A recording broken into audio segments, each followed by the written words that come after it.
Polisi mengungkap kasus pembunuhan seorang perawat dan anaknya yang jenazahnya ditemukan di bawah jembatan Susukan Tol Semarang Solo. Petugas menangkap tersangka pelaku yang tak lain kekasih korban.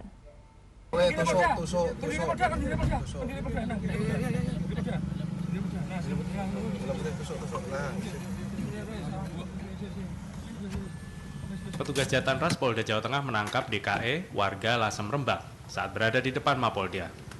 Tersangka pembunuhan Sweta Kusuma Gatra Subandria dan Muhammad Fauzan ini datang ke Mapolda untuk mencari alibi, melaporkan kehilangan korban. Saat gelar kasus, polisi mengungkapkan motif pelaku membunuh kedua korban karena cemburu. Pelaku menduga korban mempunyai teman laki-laki lain. Selain itu, korban Sweta sering mendesak pelaku dan menanyakan keberadaan anaknya. Tersangka yang panik kemudian membunuh Sweta di sebuah hotel di kota Semarang 7 Maret lalu. Sementara anak Muhammad Fauzan dibunuh 19 Februari lalu, setelah sebelumnya sempat dianiaya dan ditelantarkan. Sebelumnya Fauzan dititipkan kepada pelaku karena korban Sweta bekerja sebagai perawat rumah sakit di Yogyakarta.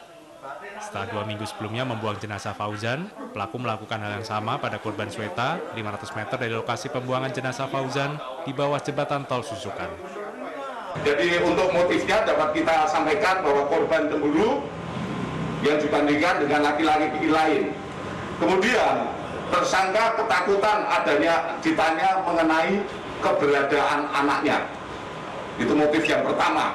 Kemudian dari perkara ini terjadi 2 tempos dan 2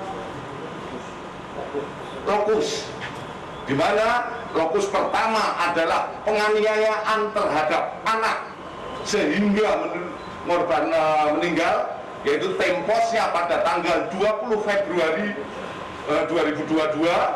Kemudian yang kedua adalah menganiaya sehingga meninggal kepada korban Sweta pada tanggal 7 Maret. Polisi menyebut antara korban dengan pelaku terdapat hubungan dekat dan sudah melamar. Keduanya berprofesi sebagai tenaga kesehatan dan kenal saat kegiatan vaksinasi. Akibat perbuatannya, tersangka dijerat pasal berlapis 338 KUHP dan Undang-Undang Perlindungan Anak dengan ancaman maksimal hukuman mati. Dari Semarang, Kristadi, Tim iNews melaporkan.